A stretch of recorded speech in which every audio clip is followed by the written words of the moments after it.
Fala pessoal, módulo 17 da nossa apostila 2, frente 2. A gente reinicia o conteúdo de geometria, conteúdo o qual nós terminamos no primeiro bimestre. E a junção desse conteúdo a partir de agora, em relação ao módulo 16 lá da apostila 1, da frente 2 da apostila 1, é que a gente vai falar do mesmo assunto, inclusive. Naquela época a gente falou sobre as repartições que um triângulo retângulo tem na sua forma principal e as relações métricas que essas partições têm.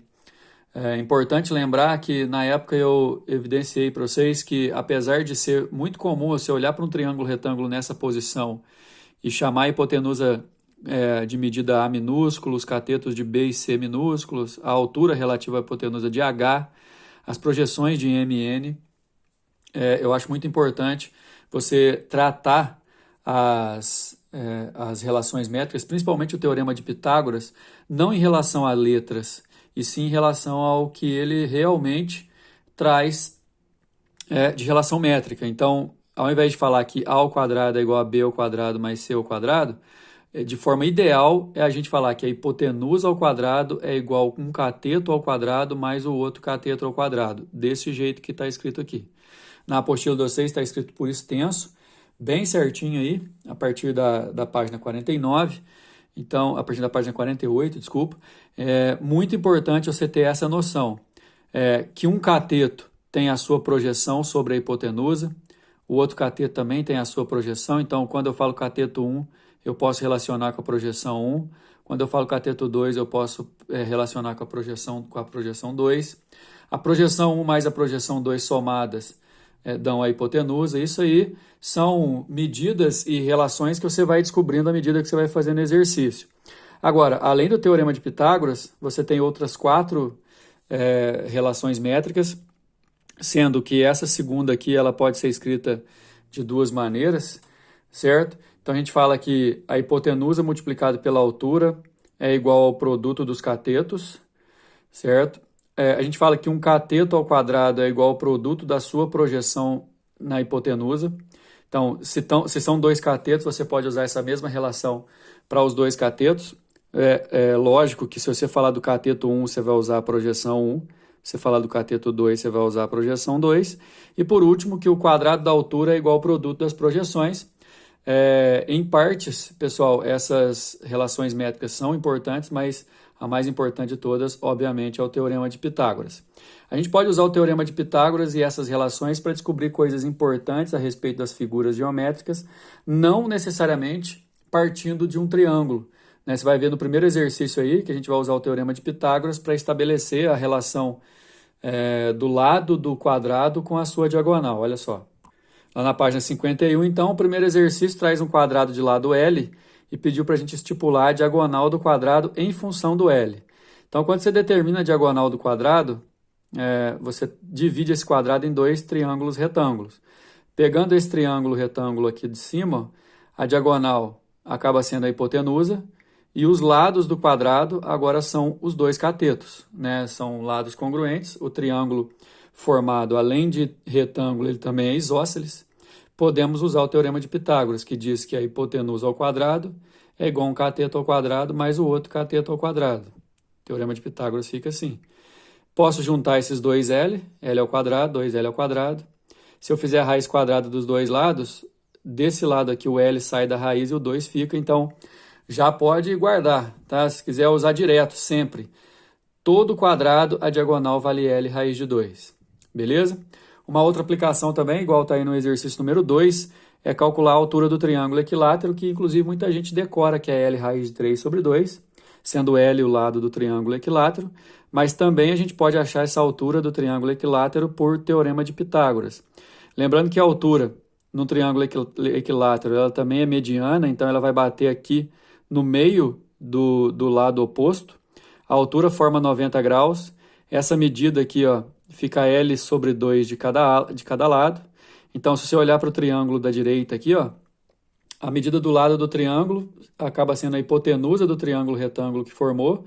A altura e a metade do lado que está aqui embaixo são os catetos. Então eu posso falar que a hipotenusa ao quadrado é igual a um cateto ao quadrado mais o outro ao quadrado. Esse aqui, na hora que eu elevo, fica L ao quadrado sobre 4, que eu jogo para o outro lado subtraindo. Na subtração eu tenho que fazer o mínimo múltiplo comum, que vai dar 3L ao quadrado sobre 4. Fazendo a raiz, o L sai, do 4 sai um 2 aqui embaixo e o 3 fica dentro da raiz. Então também tem gente que decora, tem gente que assimila nesse formato, que a altura de um triângulo equilátero é lado raiz de 3 sobre 2, sendo o lado do triângulo equilátero. O exercício número 3, temos uma situação problema aí do Enem. Ó. Em exposições de artes plásticas, é usual que estátuas sejam expostas sobre plataformas giratórias. Uma medida de segurança é que a base da escultura esteja integralmente apoiada sobre a plataforma. Para que se providencie o equipamento adequado, no caso de uma base quadrada, que será fixada sobre uma plataforma circular, o auxiliar técnico do evento deve estimar a medida R do raio adequado para a plataforma em termos da medida L do quadrado da base da estátua. É o seguinte, esse quadrado aqui ó, é onde a estátua vai ficar de pé. Essa base tem que ficar na plataforma circular, que é a plataforma giratória. Então, de forma segura, né, o quadrado tem que ficar inscrito nessa região circular.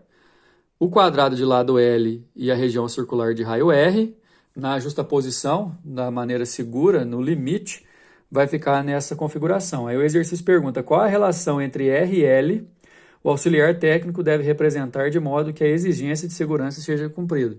E aí eu quero que vocês, não precisa nem fazer, mas se você esticar aqui, ó, o raio formando um segmento maior, ao mesmo tempo, presta bem atenção no que eu vou falar, ao mesmo tempo esse segmento que eu vou formar é a diagonal do quadrado e o diâmetro da circunferência formada. Que, aliás, é o que vai acontecer sempre que um quadrado for inscrito numa circunferência. O diâmetro coincide com a diagonal do quadrado. Então, eu posso falar que, nesse caso, o diâmetro da circunferência tem que ser maior ou, no máximo, igual à diagonal do quadrado. Porque aí, se o diâmetro for menor, as pontas do quadrado vão ficar para fora. O diâmetro sendo igual à diagonal do quadrado ou maior do que ela, o quadrado vai ficar ali de forma segura e a estátua pode girar sem problema de cair.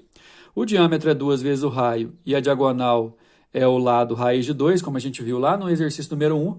Se você não decorou que a diagonal do quadrado é lado raiz de 2, você tem que usar o teorema de Pitágoras para descobrir essa relação. E aí, como ele quer a relação entre raio e diagonal, raio e lado, eu só jogo 2 para cá dividindo. Vai ficar que o raio tem que ser maior ou igual a L raiz de 2 sobre 2, que se você olhar nas respostas não tem. Mas lá na letra A, se você pegar o que está na letra A e racionalizar, você vai chegar nessa resposta aqui. Por isso que a resposta do exercício é a letra A. Pessoal, o exercício número 4 traz uma situação em que alguns tubos são empilhados de forma que ele forma uma configuração que vista de trás vai ficar igual está no desenho aí. Vocês têm uma figura, né? São 3 tubos empilhados, 2 na base e 1 na junção dos dois, de baixo. E aí eu quero que vocês leiam comigo a partir de baixo da figura aí. Ó. Considere que o raio externo de cada cano da imagem seja de 60 centímetros e que eles estejam em cima de uma carroceria cuja parte superior está a 1,30 m do solo. O desenho representa a vista traseira do empilhamento dos canos. Aliás, essa aqui é a plataforma do caminhão, onde eles vão estar localizados, a 1,30 m do chão. 60 centímetros são os raios desses tubos. Não podemos esquecer que aqui também tem raio, aqui também tem raio. E tem uma folga aqui de meio metro de segurança que o exercício vai falar, olha só. A margem de segurança recomendada para que um veículo passe sob um viaduto é que a altura total do veículo com carga seja no mínimo meio metro menor do que a altura do vão do viaduto. Então esse aqui é o limite. Ó. Isso aqui vai estar em cima da plataforma do caminhão, aqui em cima é o viaduto, então eu tenho que ter 0,5 metro, meio metro de segurança ali. Considerando 1,7 como aproximação para raiz de 3, qual deveria ser a altura mínima do viaduto em metros para que esse caminhão pudesse passar com segurança sob seu vão? Ou seja, eu vou ter que pegar a medida de 1,30 m, mais a medida desse raio aqui, que é 0,6, mais a medida da altura desse triângulo, que eu vou calcular daqui a pouco, mais 0,6 aqui do raio, mais 0,5. A somatória, inclusive, está aqui. Mas antes, temos que lembrar que aqui forma um triângulo equilátero, que como os círculos se tangenciam, aqui eu vou unir os raios, aqui também vou unir os raios. Então, fica um triângulo com os três lados congruentes. A altura, se você não lembrar que é lado do triângulo raiz de 3 sobre 2, você vai ter que traçar aqui e fazer o teorema de Pitágoras.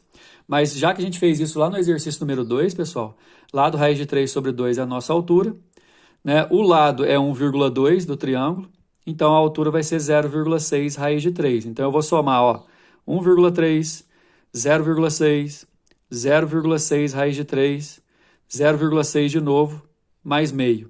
Tá aqui esse somatório para dar a altura total do túnel por onde tem que passar.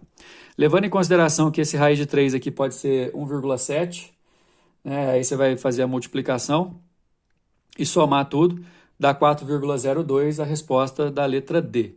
E aí a gente fechou mais um módulo. Valeu, até mais.